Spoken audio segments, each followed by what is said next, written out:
Hello function lovers, welcome back to my channel. Fan fiction का new part शुरू करते हैं। चैनल पे न्यू हो तो प्लीज़ चैनल को सब्सक्राइब कर लीजिए। चाहो तो मुझे इंस्टाग्राम पर फॉलो भी कर सकते हो। कल मैं इंस्टाग्राम पर लाइव जाने का सोच रही हूँ, तो हम लोग काफ़ी सारी बातें भी कर लेंगे। ओके, तो आज का पार्ट शुरू करते हैं। लास्ट पार्ट में हमने देखा था वांग जी बहुत ट्राई कर रहा था, पर फिर भी उसे मुशन यू का कुछ पता नहीं चल रहा था। दूसरी तरफ ऐप पर उसे एक नया ओमेगा मिल गया था जो बिल्कुल मुशन यू जैसा था। अगले दिन वांग जी को खबर मिलती है कि उसके क्लब में न्यू हेसांग आया हुआ है, जिसे सुनकर वो बहुत सरप्राइज हो जाता है, क्योंकि न्यू हेसांग पहले कभी भी उसके क्लब में इस तरह नहीं आया था।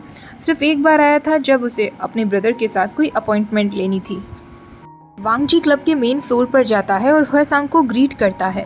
हेसांग चारों ओर देखकर कहता है, आज क्लब में काफ़ी शांति दिख रही है। वांग जी कहता है, क्योंकि तुम काफ़ी जल्दी आ गए हो। हेसांग कहता है, मुझे खबर मिली है कि लैन चचैन फ्राइडे को होने वाली गाला मीटिंग में आने वाले हैं। मैं चाहता हूँ कि तुम भी उस मीटिंग में आओ। वांग जी को कभी भी इस तरीके की मीटिंग्स में जाने का कोई शौक नहीं था। वो हुएसांग से कहता है, सोशल इवेंट्स को अक्सर ब्रदर ही अटेंड करते हैं। हुएसांग अपना हैंड फैन हिलाते हुए कहता है, मैं समझ सकता हूँ, तुम तो कहीं और ही बिजी रहते हो। इस बात पर वांग जी कहता है, गेम्स मत खेलो, मुझे सच बताओ तुम यहाँ क्यों आए हो। हुएसांग कहता है, ठीक है, फिर मैं डायरेक्ट पॉइंट पर आता हूँ। उस दिन जो हम लोगों का डिस्कशन चल रहा था, जब तुम अचानक से मीटिंग छोड़कर चले गए थे, मैं उसी डिस्कशन को कंटिन्यू करने के लिए यहाँ आया हूँ। मैंने तुम्हें बताया था कि याओ ऑर्गेनाइजेशन का लीडर भी मारा गया है। अब सब आपस में बातें कर रहे हैं और कह रहे हैं कि केवल अब लैन ऑर्गेनाइजेशन ही ऐसी बची है जिसके किसी भी मेंबर पर हमारे उस मिस्टीरियस फ्रेंड ने हमला नहीं किया है। वांग जी कहता है, तो तुम कहना चाह रहे हो कि ये सब में लैन ऑर्गेनाइजेशन शामिल हो सकती है। हासान कहता है, बिल्कुल नहीं, मैं इस तरीके के इल्ज़ाम लैंस पर कभी नहीं लगाऊंगा और मैं श्योर हूँ कि ये सब के पीछे लैंस नहीं है। वांग जी कहता है, तो क्या तुम्हें पता है कि ये सब के पीछे कौन है।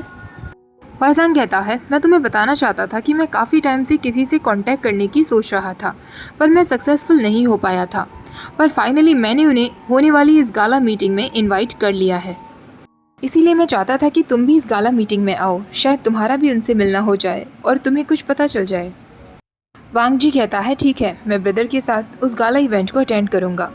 वहसांग कहता है, थैंक यू, और अगर इवेंट में बाई चांस मुझसे पहले तुम्हारा मेरे उस स्पेशल गेस्ट से मिलना हो जाए तो प्लीज़ उसे ज़रूर बताना कि मुझे आज भी याद है जब हम दोनों साथ में बैठकर सीड्स खाया करते थे।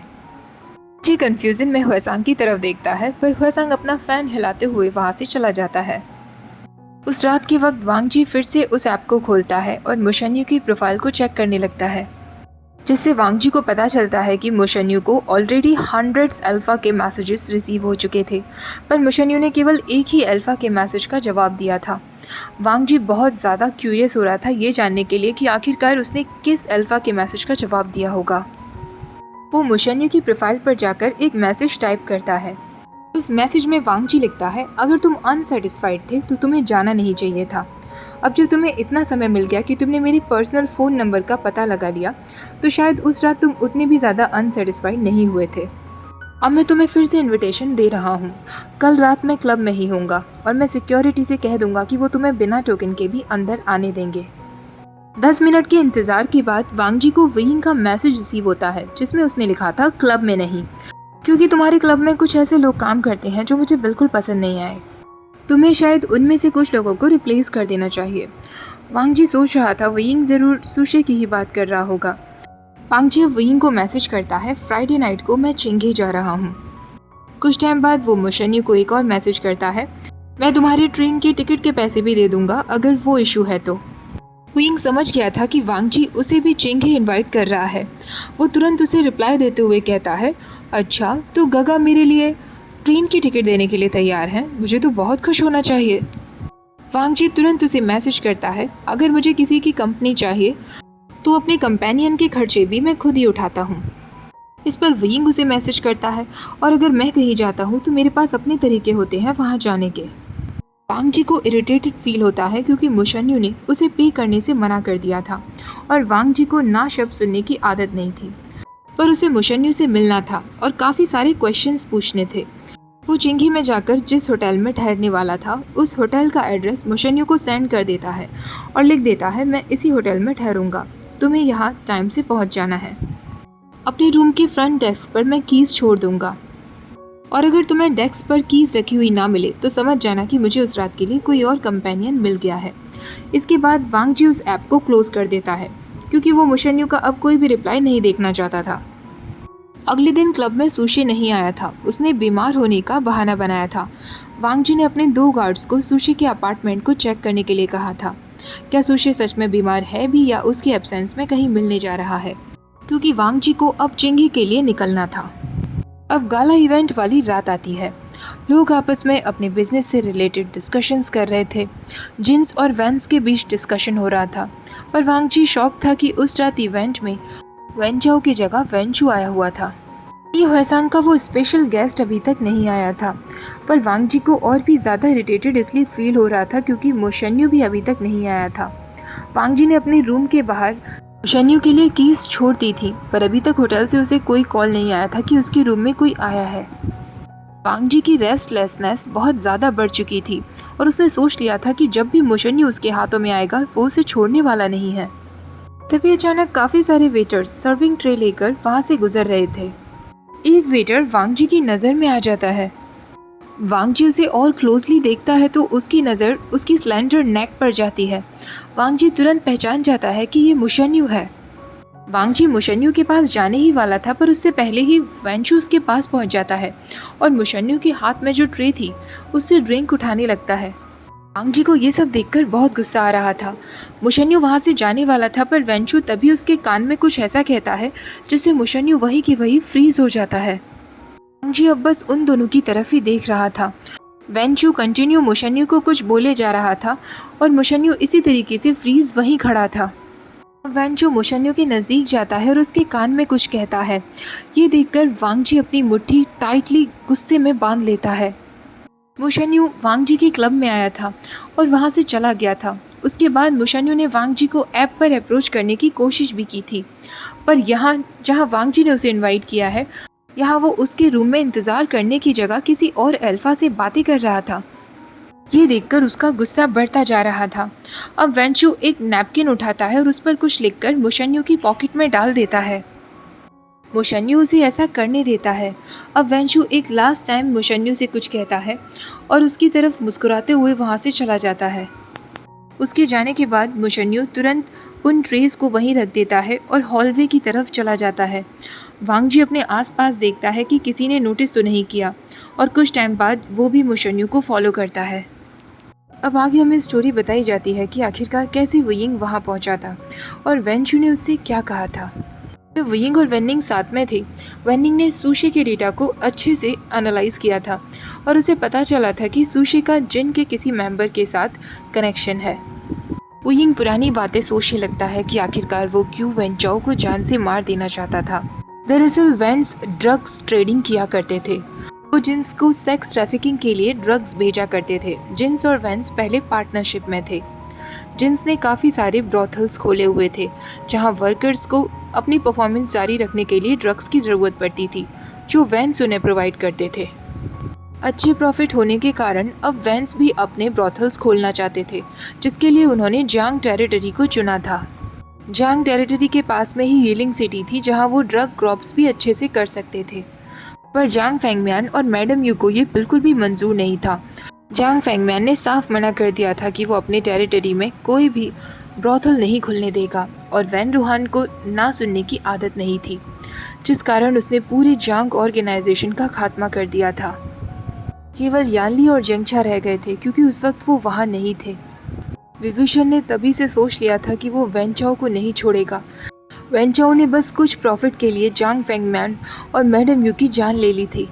जब वेनिंग वुयिंग को बताता है कि सुशी भी जिन से मिला हुआ है, वेंचिंग कहती है, विभूषण तुम अब ऐसे ही कहीं बाहर नहीं निकल सकते। काफ़ी सारे लोग तुम्हें जान गए हैं और तुम्हारे पीछे पड़े हैं। वो लोग कुछ भी कर सकते हैं। वुयिंग कहता है, अगर उन्हें मैं नहीं मिला तो वो किसके पीछे जाएंगे, या तो आयुएन के पीछे या जेंगछा के पीछे। वेंचिंग कहती है, इन दोनों में से किसी के भी नहीं। अगर यानली उनका टारगेट हुई फिर तुम क्या करोगे? तुमने सुना ना विभूषण, मैं क्या कह रही हूँ। तभी वुयिंग कहता है, लांगवांग जी और उसके कुछ लोगों ने ही मेरा चेहरा देखा है। वेंचाओ और बाकी सब ने मुझे सिल्वर मास्क के साथ देखा था और लांगवांग जी मुझे इस तरीके का इंसान नहीं लगता कि वो किसी को बताएगा। वेनचिंग कहती है पर शायद कोई और भी तुम्हारे बारे में जान गया है। वुयिंग कहता है कौन? वेनिंग कहता है जब लांगवांग जी ने तुम्हारी फ़ोटोग्राफ गवर्नमेंट कॉन्टैक्ट को दी थी तो किसी ने तुम्हारी पिक्चर को डाउनलोड किया है। मैं डबल चेक कर रहा था जिससे मुझे सिस्टम के सारे ट्रेसेस मिल सकें, तब मुझे पता चला कि किसी ने तुम्हारी फ़ोटोग्राफ्स को डाउनलोड किया है। वुयिंग कहता है क्या तुम जानते हो कि ये कौन कर सकता है? वेनिंग कहता है डेफिनेटली ये गवर्नमेंट से तो कोई नहीं है, पर मैं उन्हें ट्रैक नहीं कर पा रहा हूँ।